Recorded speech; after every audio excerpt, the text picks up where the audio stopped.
السلام عليكم ورحمة الله وبركاته. وعليكم السلام ورحمة الله وبركاته. إن الحمد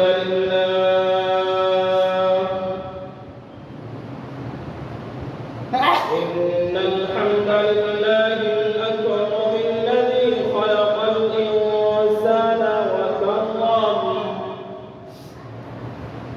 وعلمه من البيان ما لم يعلم فسبحان الذي بيده لا يحصى إمتلاله باللسان ولا بالقلم ونشهد أن لا إله إلا الله وحده لا شريك له ونشهد أن سيدنا وسندنا وحبيبنا وأولانا ومولانا محمدا عبده ورسوله الذي أرسله الله تعالى بالحق بشيرا ونذيرا وداعيا إلى الله بإذنه وسراجا منيرا. أما بعد فأعوذ بالله من الشيطان الرجيم.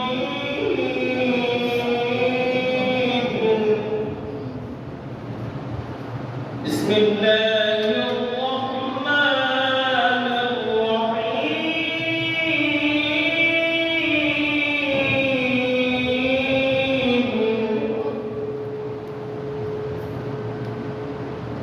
ومن الناس من يشري نفسه ابتغاء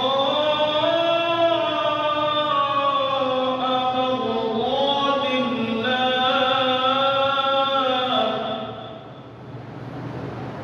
والله رؤوف بالعباد.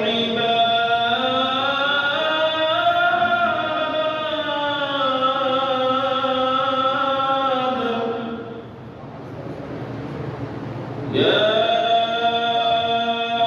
أيها الذين آمنوا ادخلوا في السلم كافة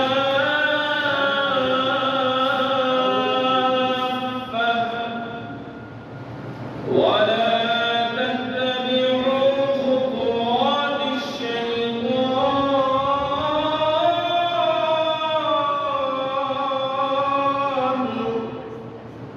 إنه لكم عدو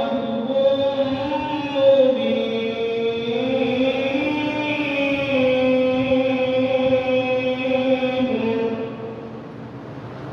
صدق الله مولانا العظيم.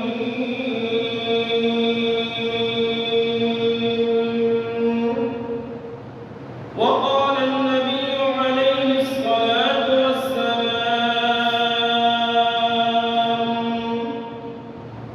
من أحب لقاء الله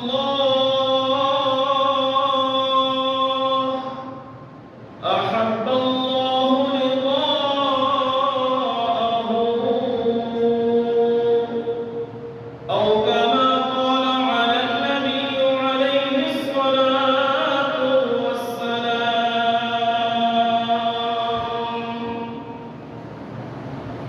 जगानी लगाने की दुनिया नहीं है, जगा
আলহামদুলিল্লাহ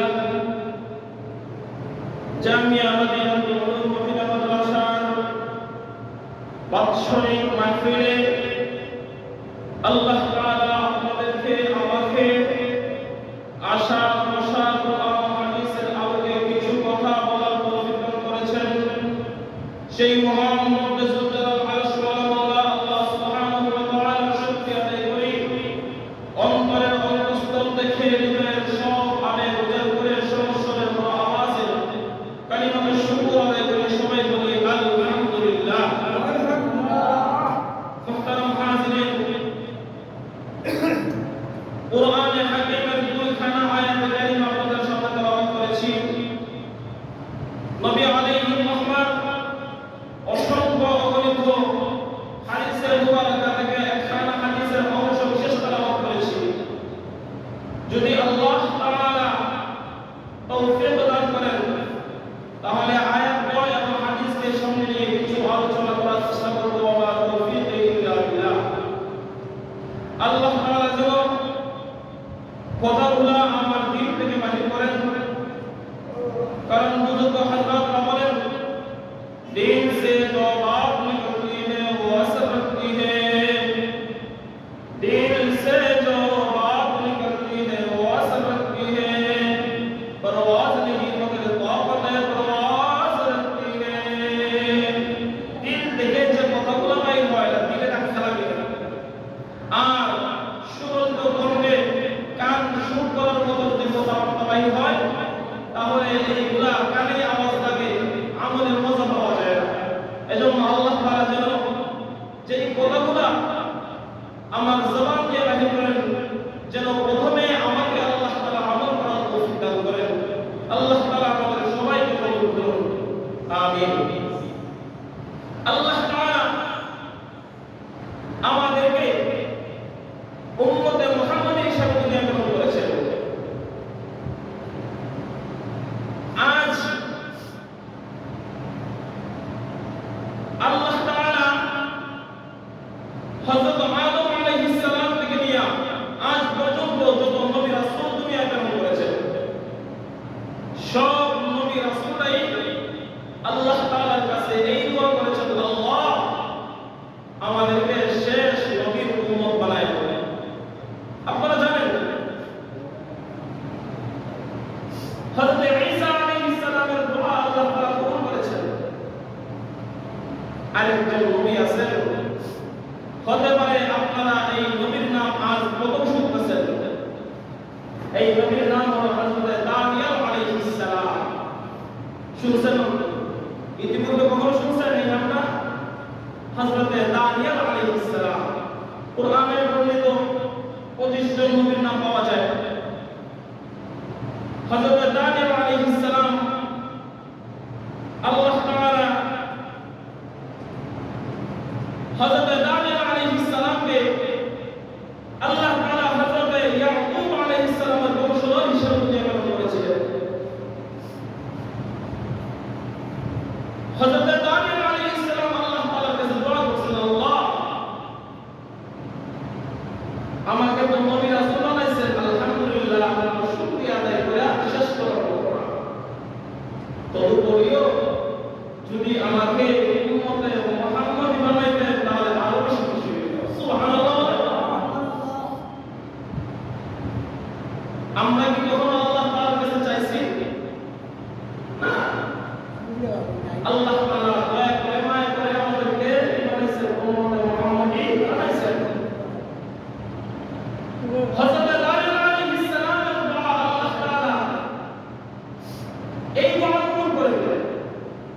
তারপরে আবার বলতেছেন দানিয়েল আলাইহিস সালাম, যদি আমার কপালে মুহাম্মদ সাল্লাল্লাহু আলাইহি ওয়াসাল্লাম উম্মত হওয়া তৌফিক না হয়, যদি আমার কপালে লেখা না থাকে, আমার ভাগ্য না হবে, তাহলে আমার কাফন দাফন যেন উম্মতে মুহাম্মদ দ্বারা হয়। সুবহানাল্লাহ।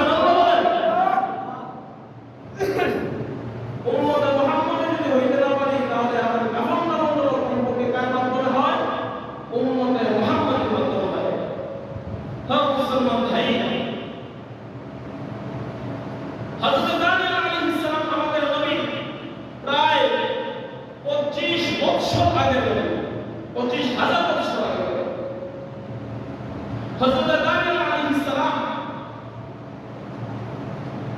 দানিয়েল শব্দের অর্থ হলো আল্লাহ তাআলাই আমার উত্তম বিচারক।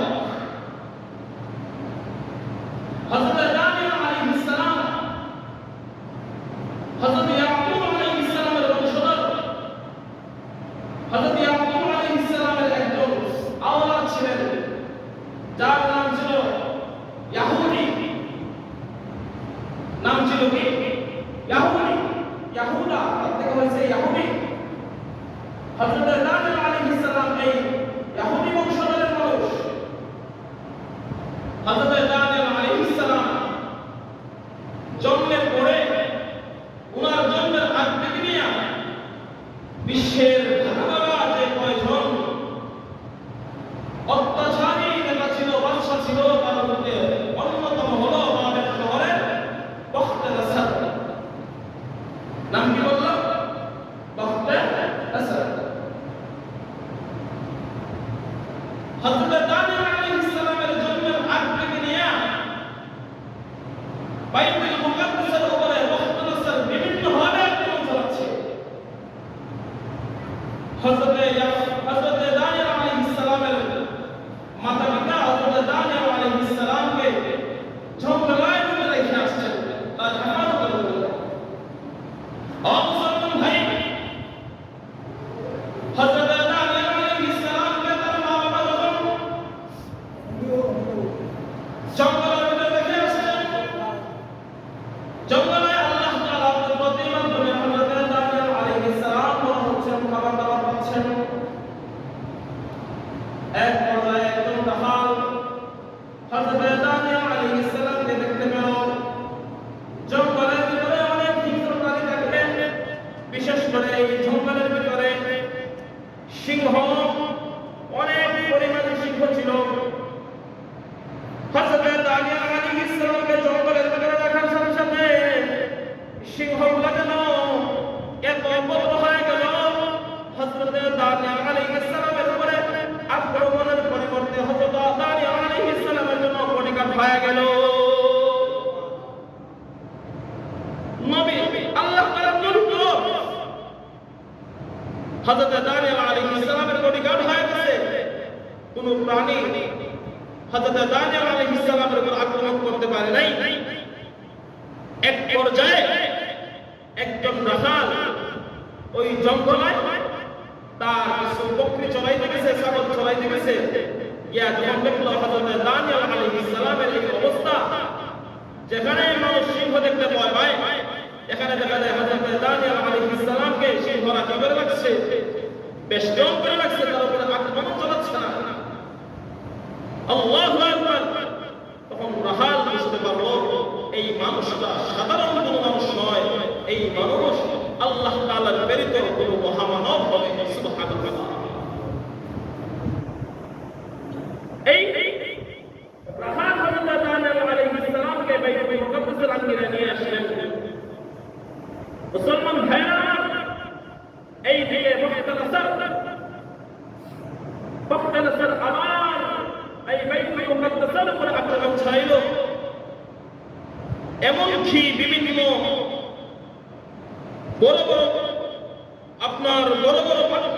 দালান অট্টালিকায় বালাখানার ভিতরে আগুন লাগাই দিতে শুরু করলো।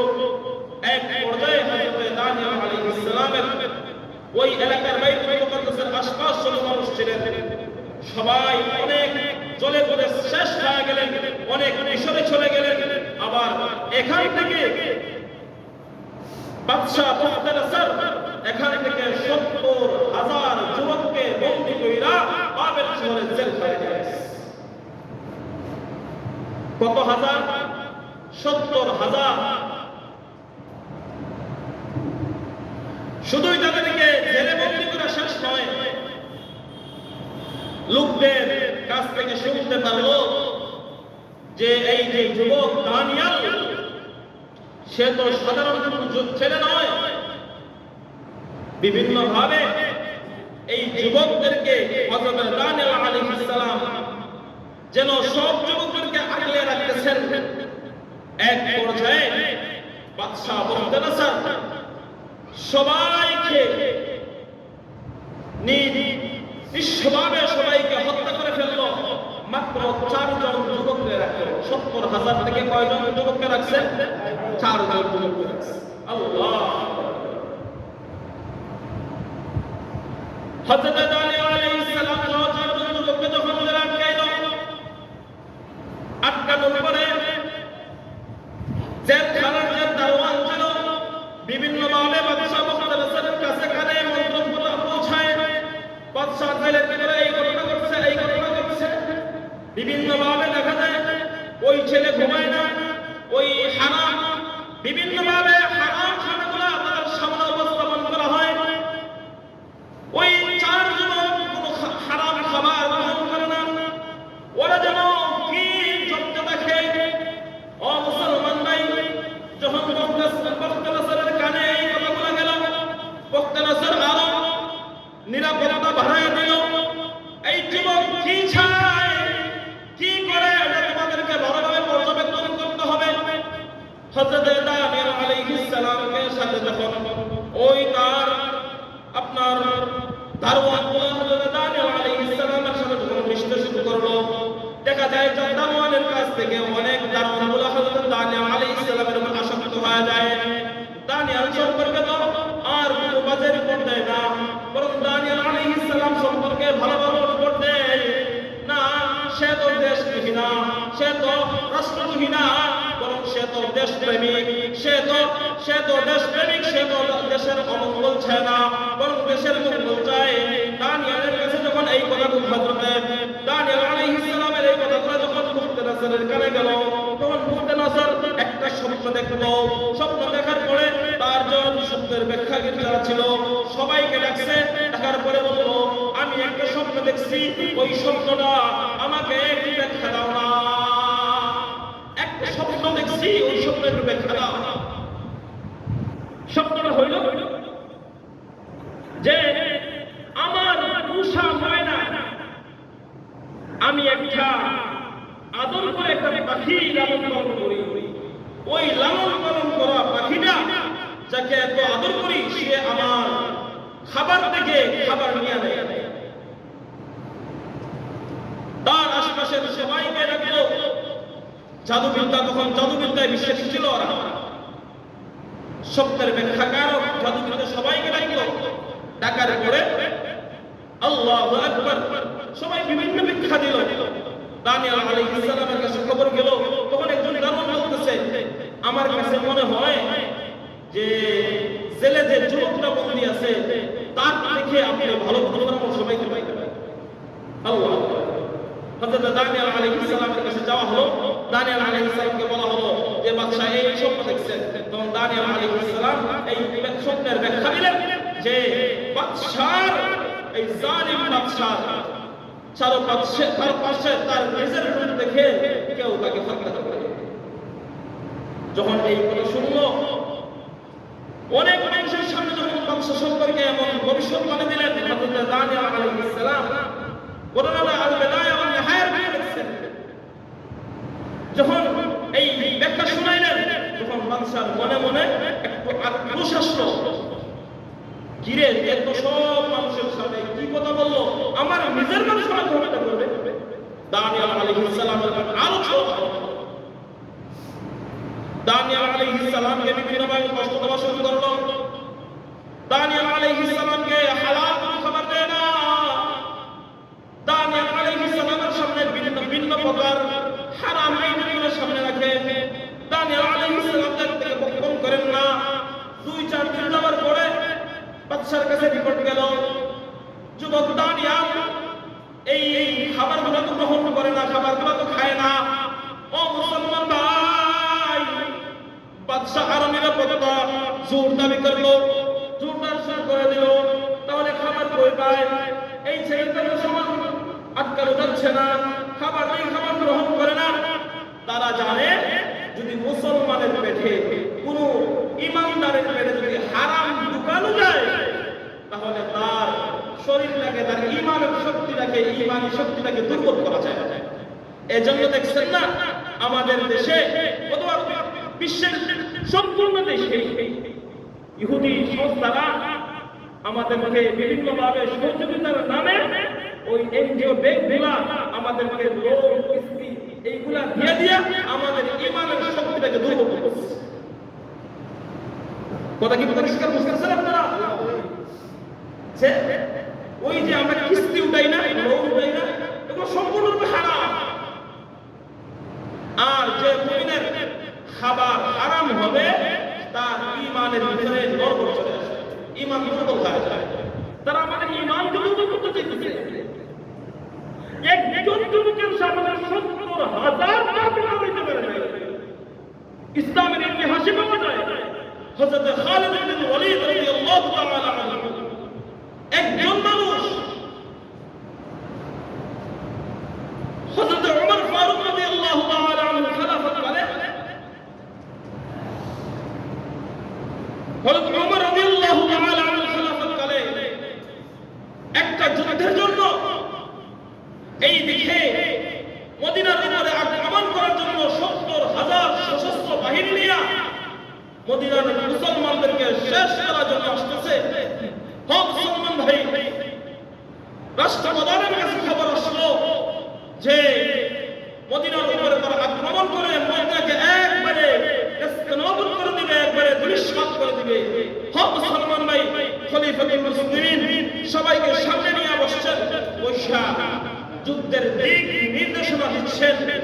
এমন সময় উনি খালিদ বিন ওয়ালিদ সামনে যে কথাগুলো বলতেছেন, এখানে কি এমন কোন যুবক নাই ৭০,০০০ কাফিরের বিরুদ্ধে একাই লড়বে? সুবহানাল্লাহ বলেন। কয়জন যাচ্ছেন? একজন যুবক যাচ্ছেন। কয় হাজারের বিরুদ্ধে লড়াই করে? ৭০,০০০-এর বিরুদ্ধে লড়াই করে। সুবহানাল্লাহ। খালিদ বিন ওয়ালিদ রাদিয়াল্লাহু তাআলা আনহু মাথা নিচে বসে আছেন। বিভিন্ন জন হাত উঠাইতেছেন।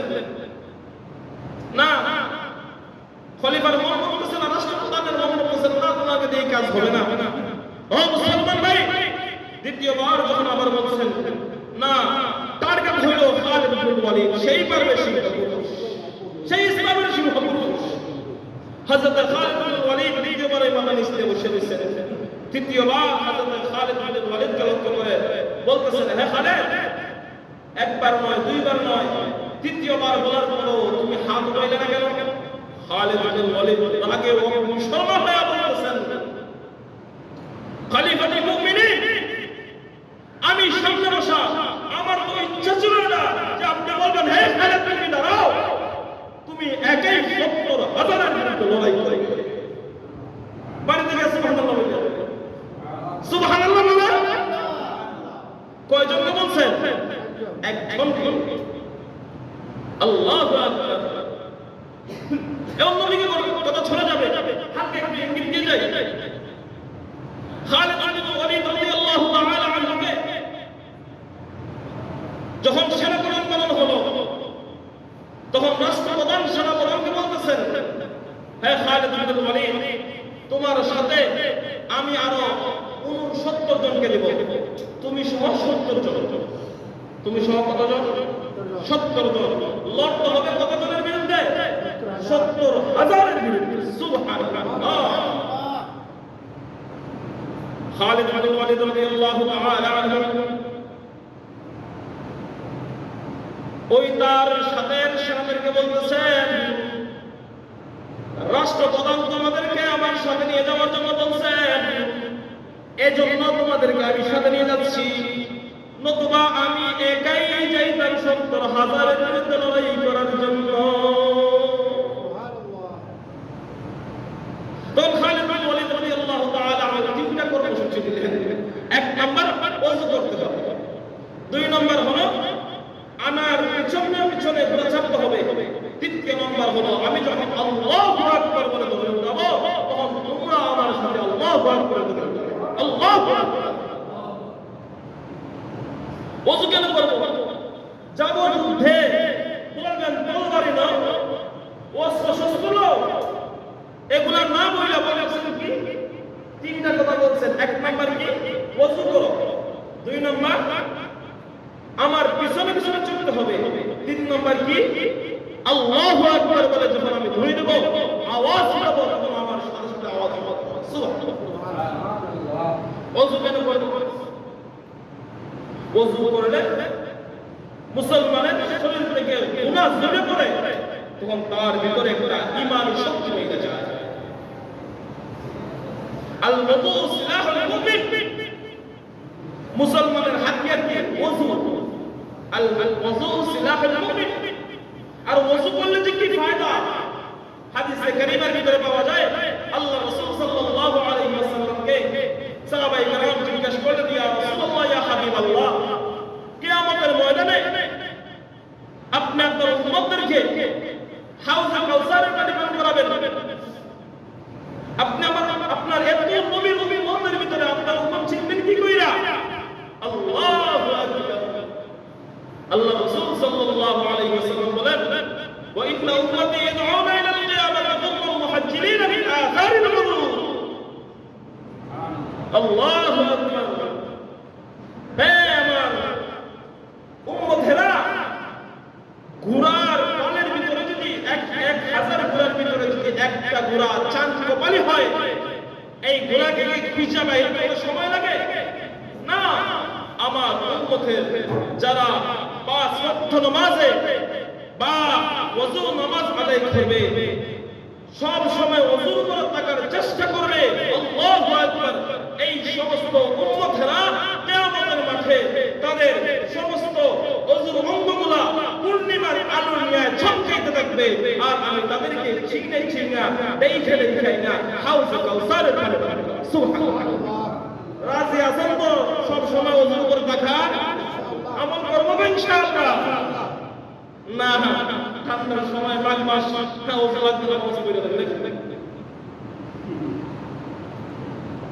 ফতোয়া শামিতে পাওয়া যায়, কোন মানুষ যদি ইচ্ছাকৃতভাবে ওযু ছাড়া, কোন মানুষ যদি ইচ্ছাকৃতভাবে ওযু ছাড়া একটা সিজদা দেয়, তাহলে তার পাশে বেঈমান হয়ে যায়, কাফির হয়ে যায়।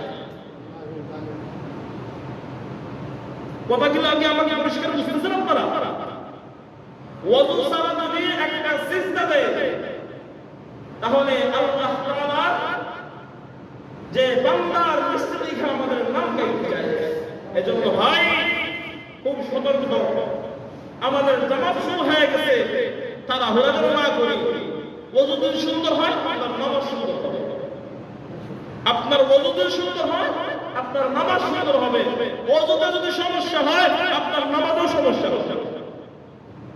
যাই হোক, তাহলে প্রথম বলছিলাম ওযু। ওযু করলে মুসলমানের কি হয়? সগীরা গুনাহগুলো ঝরে পড়ে, ঈমানের শক্তি, ঈমানে বলে বুনিয়াদ হয়। 2 নম্বর হলো, আমি এই কারণে আমার পিছনে যাইতে বলছি, যখন আমার পিছনে আমি জোরে ঘোড়া চালাবো, তোমরাও পিছনে জোরে জোরে ঘোড়া চালাবা, তখন ধুলা উঠতে থাকবে। ওই কাফিররা দেখে মনে করবে কত মানুষ না আসছে, তাদের অন্তরের ভিতরে ভয় চলে যায়। 3 নম্বরে, আমি আল্লাহু আকবারের ধ্বনি জোরে উঠাইতে বলছি কেন জানো? যখন জোরে আল্লাহু আকবারের ধ্বনি উঠাবা, তখন এই আল্লাহু আকবারের ধ্বনি কাফিরদের অন্তরের ভিতরে কলজায় আঘাত করবে, তাদের কলজার ভিতরে ভয় ঢুকে যাবে, তারা এমনিতেই সব কিছু ফালায়া শুরু করবে। খালিদ বিন ওয়ালিদ এক মিনিটে পাওয়া যায় না, কথা বাইরে যায়। এক মিনিটে দেখা যায় সাহাবায়ে কেরামরা ওই যে রাত্রে বেলায় মিসওয়াক করতেছেন, তো দেখা যায় তাদের পক্ষ থেকে আপনার খবরের জন্য যাকে রাখা হয়েছিল, সে কে বলতেছে যে আমি দেখছি মুসলমানরা দাঁত ঢালাইতেছে, গাছের মতো গাছের ডাল একটা দাঁত ঢালাইতেছে। মনে হয় না অবস্থা বেশি ভালো হবে, আমাদের মনে হয় জীবিত চাবায় খায়। ও সব কাফিরের ডোরায় বাইরে গেছে আর যুদ্ধ করতে হবে। সুবহানাল্লাহ। যাই হোক, বলতেছিলাম বাদশা বখতিয়ার যখন হযরত দানিয়েল আলাইহিস সালামকে কোনোভাবে থামাইতে পারতেছে না, দানিয়েল আলাইহিস সালামের উপরে বিভিন্ন ভাবে আক্রমণ চালাইতে শুরু করলো। ও মুসলমান ভাই, এক পর্যায়ে হযরত দানিয়েল আলাইহিস সালামকে জেলে কঠিন নিরাপত্তার মাধ্যমে রাখতেছে। এক পর্যায়ে বাদশা বখতিয়ার আল্লাহু আকবার একটা শব্দ দেখছে, প্রথম স্বপ্নে বলছিলাম, প্রথম স্বপ্নের ব্যাখ্যা দেওয়ার কারণে তার উপরে ছড়া হয়েছে। দ্বিতীয় স্বপ্ন যখন আবার দেখছে, হযরত দানিয়েল আলাইহিস সালামের সমস্ত স্বপ্নের ব্যাখ্যা কিতাবের মধ্যে পাওয়া যায়। আল্লাহ তাআলা দুইজন মানুষকে সমস্ত প্রকার আপনার স্বপ্নের ব্যাখ্যা এই বিদ্যাটুকু দিয়েছিলেন। এক হযরত ইউসুফ আলাইহিস সালাম, আর দ্বিতীয় হলেন হযরত দানিয়েল আলাইহিস সালাম। আল্লাহু আকবার। হযরত দানিয়েল আলাইহিস সালামকে যখন জেলের মধ্যে কঠিন নিরাপত্তায় রাখলো, এই সময় বাদশা মুখতারাসের আরেকটা স্বপ্ন দেখলো। স্বপ্নটা হইল এত বড় একটা মূর্তি, যার মাথা হলো আকাশে, পা হলো জমিনে।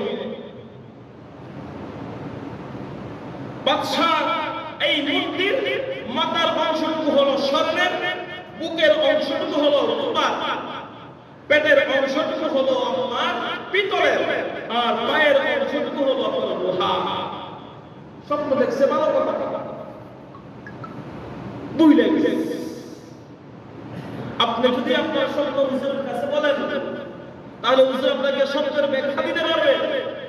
এখন যদি বলেন হুজুর আমি গত রাতে একটা স্বপ্ন দেখছিলাম, ভুলে গেছি, তাহলে হুজুর কি বলবেন? আল্লাহু আকবার, কত বড় জাত ছিল এই বাদশা মুখতারাসর। হযরত দানিয়েল আলাইহিস সালাম সহ সমস্ত যারা সীমানায় ছিল সবাইকে লক্ষ্য করে বলতেছে, যারা স্বপ্নের ব্যাখ্যা দিত, যারা জাদুবিদ্যায় পারদর্শী ছিল, সবাইকে একত্রিত কইরা বলতেছে, আমি একটা স্বপ্ন দেখছি, স্বপ্নে আমার মনে নাই, স্বপ্ন বলতে হবে, স্বপ্নের ব্যাখ্যাও দিতে হবে।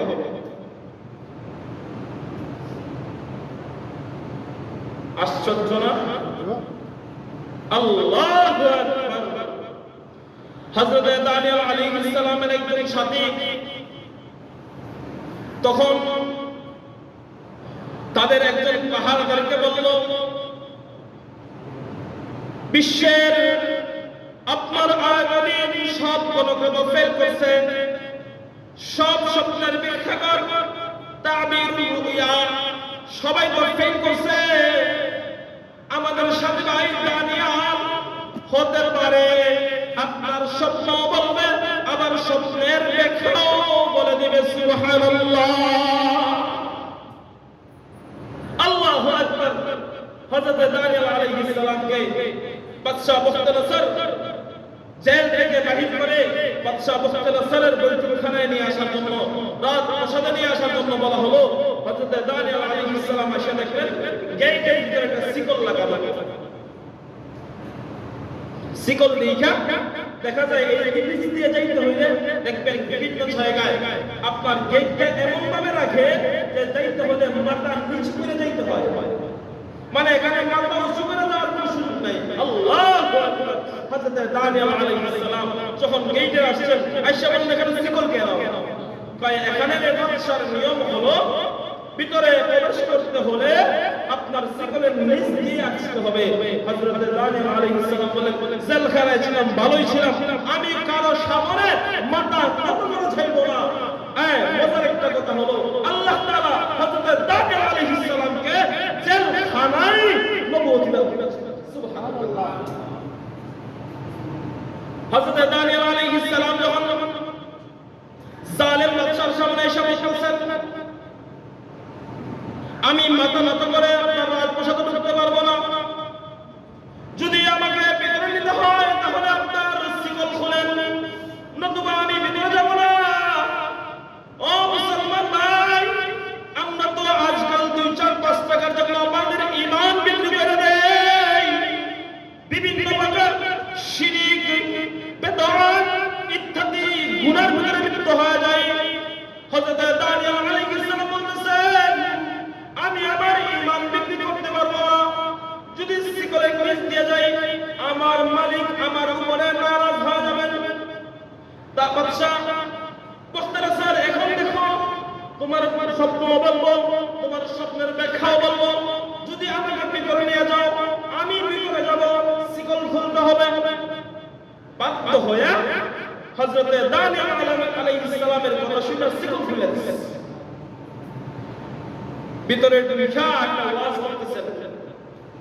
তখন বখতানাসার বলতেছে, দানিয়েল তোমার কাছে শব্দ শুনবো, শব্দের ব্যাখ্যাও শুনবো, প্রথমে তুমি বলো শিকল খুলতে বললো কেন? আল্লাহু আকবার। আমাদের সমাজে যখন পাবলিক ওয়ালার দাওয়াত দেয়, আমাদের এলাকায় এই এলাকায় তাবলীগ চলে তো? তাবলীগ চলে তো? পাবলিকের কাজ চলে না? হ্যাঁ, কার নেতৃত্বে চলে? উলামায়ে কেরামের নেতৃত্বে। হ্যাঁ, উলামায়ে কেরামের সাথে আছেন তো ইনশাআল্লাহ? আছেন তো ইনশাআল্লাহ? কথা বাইরে যায়, সময় আমার অবকাশ দিচ্ছেন। এক বাড়ি বলে আমাদের সাথে তো উলামায়ে কেরাম আছে, আমরা বলি আমরা উলামায়ে কেরামের সাথে আছি। আচ্ছা, একটা কথা বলেন তো দেখি, খালা তো বোন, মামা তো বোন, চাচা তো বোন, তাদের সামনে দেখা যাওয়া কি জায়েজ আছে? কথা বলেন। যাদেরকে বিবাহ করা জায়েজ, তাদের সামনে যাওয়া ঠিক আছে? নাই। তারা বলে আমাদের সাথে তো উলামায়ে কেরাম আছেন, আমরা বলি তো উলামায়ে কেরামের সাথে যাওয়া যাবে। আমরা উলামায়ে কেরামের সাথে আছি ইনশাআল্লাহ। পরবর্তীত উলামায়ে কেরামের সাথে থাকবো, মাদ্রাসার সাথে থাকবো, মসজিদের সাথে থাকবো ইনশাআল্লাহ। হযরত দানিয়েল আলাইহিস সালাম বলতেছেন, বাদশা শিকল খুলতে বলছি, তোমারও লাভ আমারও লাভ। কিভাবে? তোমার লাভ কিভাবে? আমি যদি শিকলের নিচ দিয়ে আসতাম, হতে পারে আমার রব, আমার মালিক, আমার আল্লাহ আমার উপরে নারাজ হয়া আমার থেকে নবুয়ত কাইরা নিয়ে নিতেন। তাহলে আমি আপনার স্বপ্নের ব্যাখ্যা বলতে পারতাম না, স্বপ্ন বলতে পারতাম না। এটা হলো আমার লাভ। আর আপনার লাভ হলো আপনি যেহেতু শিকল খুলে দিয়েছেন, আমাকে ভিতরে ঢোকার অনুমতি দিয়েছেন, আমি ভিতরে ঢুকতে পারছি। এখন আপনি স্বপ্ন শুনতে পারবেন, স্বপ্নের ব্যাখ্যাও শুনতে পারবেন। সুবহানাল্লাহ। হযরত দানিয়েল আলাইহিস সালাম যখন এই দাওয়াত দিলেন, তাবলীগ ওয়ালারা বলে না ভাই, মসজিদে ঈমানের কথা চলতেছে, আসেন না, আসলে আপনারও লাভ আমারও লাভ। আমার লাভ হলো আপনাকে দাওয়াত দিয়েছি, আপনি যদি যান, এই কাজ যদি আপনি করেন, যেই কাজ যে পরিমাণ সওয়াব আপনি পাইবেন, আমি দাওয়াত দেওয়ার কারণে এই পরিমাণ সওয়াবের মালিক আমিও হয়ে যাব। সুবহানাল্লাহ। হযরত দানিয়েল আলাইহিস সালাম যখন এই কথাগুলো বখতানাসারকে শোনাইলেন, বখতানাসার ওই রবের কথা শুইনা আরো অগ্নিশর্মা হইতেছে, আর রাগান্বিত হইতেছে। রাগ কইলে তো কোনো কাজ নাই, রাগ করলে তো আর স্বপ্ন শোনা যাবে না, স্বপ্নের ব্যাখ্যাও শোনা যাবে না। ওদের রাগকে কন্ট্রোল কইরা, হযরত দানিয়েল আলাইহিস সালামকে লক্ষ্য করে বলতেছে, এ দানিয়েল, তুমি বলো আমি কি স্বপ্নে দেখছি, তারপরে স্বপ্নের ব্যাখ্যা বলো। হযরত দানিয়েল আলাইহিস সালাম বলতেছেন, বাদশা, আপনি তো এত বড় একটা মূর্তি দেখছেন, যার মাথা হলো আকাশে, পা হলো জমিনে, বড় মনে হইতেছে তো। তারপরে কি করতো? তাহলে মাথার অংশ আপনি দেখছেন স্বর্ণের, বুকের অংশ দেখছেন আপনার রূপার, পেটের অংশ দেখছেন আপনার পিতলের, পায়ের অংশ দেখছেন আপনার লোহা, আরো দেখছেন সাত আকাশের উপর দেখা একটা ছমকালো একটা পাথর ওই মূর্তির মাথার উপরে পড়লো। আল্লাহু আকবার। আর মূর্তি যেন খন্ড বিখণ্ড হয়ে গেল। কখন দেখছি তো? আল্লাহু আকবার। হযরত দানিয়েল আলাইহিস সালাম যখন এই কথাগুলো বলছেন, বখতানাসার জবাব এই ব্যাখ্যা জানতে চাইল। হযরত দানিয়েল আলাইহিস সালাম বখতানাসারকে লক্ষ্য কইরা জবাব দিয়ে বলতেছেন, হে বাদশা বখতানাসার, তোমার রাজপ্রাসাদ আর বেশি দিন টিকবে না। যত বিধর্মীরা আছে, আল্লাহ তাআলা এই মূর্তির মাধ্যমে সমস্ত প্রকার বিধর্মীকে দেখায় দিয়েছেন। চিহ্নিত কইরা দিয়েছেন। এক নাম্বার, কিছু কিছু দেশের মন্ত্রীরা, কিছু কিছু দেশের বেঈমান কাফেররা আছে ফর্সা রঙের, কিছু কিছু আছে আপনার এত ফর্সাও না আবার কালো না শ্যামলা রঙের, কিছু কিছু আছে আবার কালো রঙের। যত দেশের যত ধরনের বেঈমান কাফির মুশরিক হোক না কেন, আল্লাহ তাআলা এই মুক্তির মাধ্যমে দেখায় দিয়েছেন। ওই যে আকাশ থেকে পাথর পড়লো, এই পাথরটা হলো শেষ নবী মুহাম্মদুর রাসূলুল্লাহ সাল্লাল্লাহু আলাইহি ওয়াসাল্লামের নবুয়তের মোহর। এই পাথরের মাধ্যমে যত প্রকারের আপনার বিধর্মীরা, যত ধর্ম বর্ণ ওরা বানাক না কেন, ইন্নাদ দীনা ইনদাল্লাহিল ইসলাম,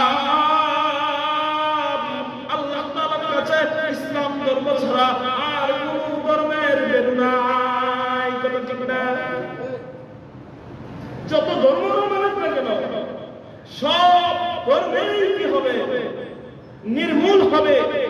হযরতে মুহাম্মদুর রাসূলুল্লাহ সাল্লাল্লাহু আলাইহি ওয়াসাল্লামের মাধ্যমে, নবুয়তের মাধ্যমে আল্লাহ তাআলা এই দুনিয়া দেখে, এই তো আমাদের হযরত উলামায়ে কেরাম অথবা হাদিস রিসার্চকারীরা বড় বড় বিজ্ঞ যারা আছেন ওরা বলতেছেন বেশি দিনের বাকি নাই, পৃথিবীর ভূখণ্ডে ভূখণ্ডে রন্ধ্রে রন্ধ্রে একবার টেকনাফ থেকে দুনিয়া পর্যন্ত, রূপস থেকে পতনিয়া পর্যন্ত সমস্ত জায়গায় ইনশাআল্লাহ অতি অল্প সময়ের ভিতরে ইসলামের পতাকা উড্ডীন হবে ইনশাআল্লাহ। যেটা আমরা কিছুদিন আগে দেখলাম, ওই যে আমেরিকা আফগানিস্তানে আক্রমণ করলো, মাত্র 18,000 ছাত্র, আল্লাহ কত হাজার, মাত্র 18,000 ছাত্রের সাথে 17 থেকে 18 বছর লড়াই কইরা আমেরিকা সারেন্ডার হতে পারছে। দেখছেন না আপনারা? দেখছেন না কেন 3-4 বছর আগে থেকে? আর আমাদের দেশের অবস্থা তো চোখের সামনে। এজন্য ক্ষমতা বেশি দিন লাগবে না। অর্থের ভরাই, স্বার্থের ভরাই, লাঠির ধরম বেশি দিন টিকবে। এজন্য আল্লাহ তাআলা যেভাবে খুশি হন, আমি বড় লোক হই, যত প্রকারের সম্পদ আল্লাহ তাআলা আমাকে দিয়ে থাকেন না কেন, আমি এগুলো নিয়ে অতিরঞ্জিত কিছু করব না, বরং আল্লাহ তাআলার হুকুমের আমি এইগুলা খরচ করব। তাহলে আল্লাহ তাআলার প্রিয় বান্দা হইতে পারবে। যে কথা বলছিলাম প্রমাণিত হয়ে যাচ্ছে। হযরত দানিয়েল আলাইহিস সালাম যখন এই কি বললেন, এই শব্দের ব্যাখ্যা দিলেন, তখন মুহাম্মদ রাসূলুল্লাহ আরো চড়া হয়ে গেল। আল্লাহু আকবার। এই দানিয়েল আলাইহিস সালাম আল্লাহ তাআলার কাছে দোয়া করছেন, আমার লাশ যেন উম্মতে মুহাম্মদের রাখি হয়, কাফন দাফন হয়। আল্লাহু আকবার। সংক্ষেপে কথাগুলো বলছি। হযরত দানিয়েল আলাইহিস সালামকে যখন হযরত উমর ফারুক রাদিয়াল্লাহু তাআলা আনহু যখন রাষ্ট্রপ্রধান, উমর ফারুক হলেন দ্বিতীয় খলিফা। উমর ফারুক কত নম্বর খলিফা? আমার দিকে তাকান, কত নম্বর খলিফা? দ্বিতীয় খলিফা। হযরত উমর ফারুক রাদিয়াল্লাহু তাআলা আনহু যখন খলিফা, হযরত উমর রাদিয়াল্লাহু তাআলা আনহু খেলাফত কালে আবু মুসা আশআরী রাদিয়াল্লাহু তাআলা আনহুকে আপনার সৈন্য প্রধান বানায়া, দলনেতা বানায়া, হযরত আবু মুসা আশআরী রাদিয়াল্লাহু তাআলা আনহুকে একটা দলের প্রধান বানায়া হযরত উমর ফারুক রাদিয়াল্লাহু তাআলা আনহু সিরিয়াতে পাঠায় দিলেন। আবু মুসা আশআরী রাদিয়াল্লাহু তাআলা আনহু সবাইকে নিয়ে যুদ্ধ জিহাদ করলেন। এই যুদ্ধের ভিতরে মুসলমানরা জয় লাভ করলো। মুসলমানরা যুদ্ধের মাল, ওই যে গনিমতের মাল একত্রিত করতে শুরু করলেন। আল্লাহু আকবার।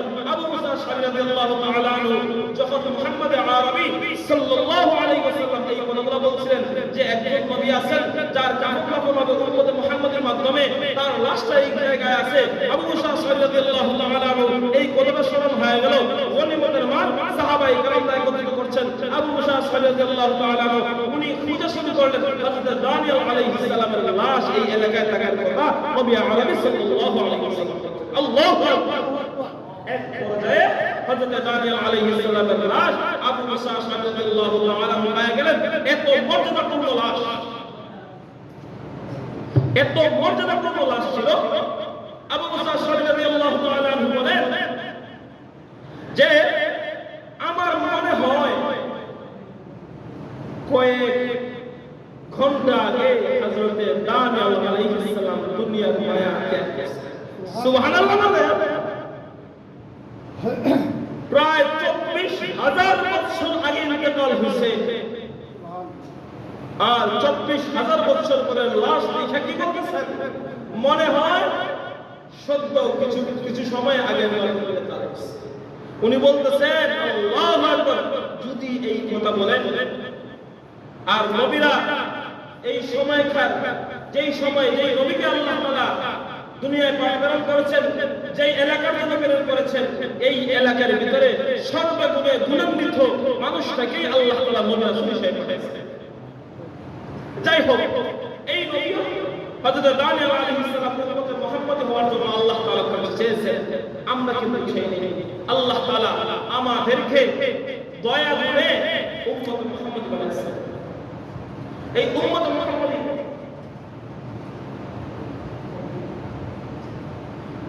যে আয়াত কারিমা তেলাওয়াত করেছিলাম, আমি তো জীবনে 30 এখানে তো 30 যাই হোক, যে আয়াত কারিমা তেলাওয়াত করেছিলাম,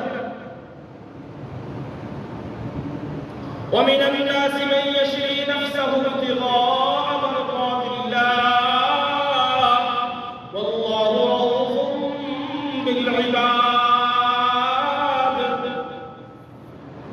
মানুষের ভিতরে এমন কিছু মানুষ আছে যারা আল্লাহ তাআলার সন্তুষ্টি লাভের জন্য তারা তাদের জীবনকেও ত্যাগ করতে পারে। আল্লাহু আকবার। ও মুসলমান ভাই, এই আয়াতের তাফসীরে উল্লেখযোগ্য দুইটা ঘটনা পাওয়া যায়। একটা ঘটনা বলেই এখান থেকে বিদায় নেব ইনশাআল্লাহ। আল্লাহু আকবার। আপনার নাম শুনেছেন হযরত আবু সালমা রাদিয়াল্লাহু তাআলা আনহু। আল্লাহ রাসূল সাল্লাল্লাহু আলাইহি ওয়াসাল্লাম যখন মক্কা ছেড়ে মদিনায় হিজরত করলেন, হযরত আবু সালমা রাদিয়াল্লাহু তাআলা আনহু সালমা রাদিয়াল্লাহু তাআলা আনহু মুসলমান হয়ে গেছেন। তাদের গোষ্ঠীর মানুষেরা কিছু সংখ্যক মুসলমান হয়েছেন। তারা চায় না হযরত আবু মুসা, হযরত আবু সালমা এবং হযরত উম্মে সালমা মক্কা থেকে মদিনায় হিজরত করেন।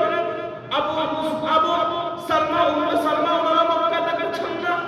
যেই শহরে যেই এলাকায় নবী আরবি নাই, ঘুম থেকে উঠে যেই নবী আরবি সাল্লাল্লাহু আলাইহি ওয়াসাল্লামের চেহারা দেখা, যার চেহারা দেখলে পেটের ক্ষুধা নিবারণ হয়ে যায়, যার কথা শুনলে পেটের ক্ষুধা নিবারণ হয়ে যায়, শরীরে শক্তি পাওয়া যায়, যেই নবী আরবি মক্কা ছেড়ে মদিনায় চলে গেছেন।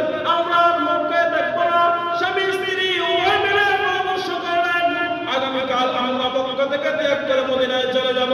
ও মুসলমান ভাই, কথাগুলো শুনতে বলছি। হযরত আবু সালমা উম্মে সালমা রাদিয়াল্লাহু তাআলা আনহুর এই পরামর্শটুকু কিভাবে জনতার গোত্রের লোকদের কাছে চলে গেল। আবু মুসা, হযরত আবু সালমা উম্মে সালমা উভয় মক্কা থেকে মদিনার দিকে রওনা করলেন। প্রতি মুহূর্তে তার গোত্রের লোকেরা তাদের রাস্তা আটকায় দিল। ও মুসলমান ভাই, তাদেরকে আটকানো শুরু করে দিল। আবু মুসা রাদিয়াল্লাহু তাআলা ও আবু সালমা রাদিয়াল্লাহু তাআলা আনহু তাদের হাত থেকে হাত ইচকায়া চলে গেছে। তখন তারা উম্মে সালমাকে আটকায় দিয়েছে। উম্মে সালমাকে আটকায় দিয়ে বলতেছে, হে আবু সালমা, তোমার সন্তান এবং তোমার মেয়েকে আমরা আটকায় দিলাম। যদি তুমি চাও তাহলে আমাদের মেয়ে এবং আমাদের নাতনিকে রেখে তুমি মদিনায় চলে যাও।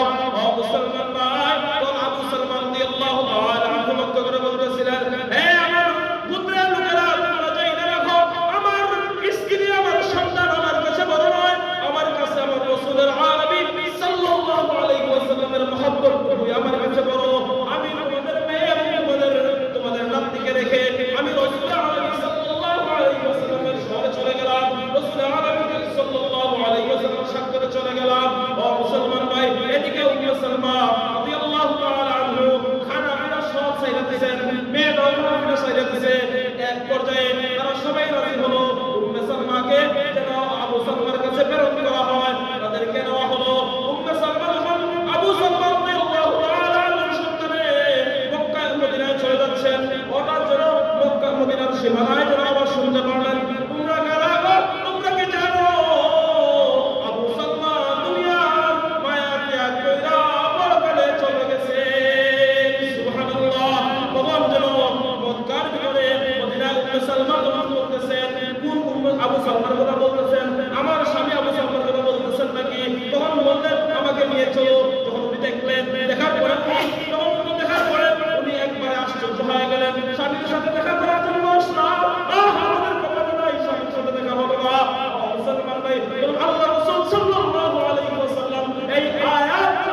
আমরা এগুলোর উপরে আমল করবেন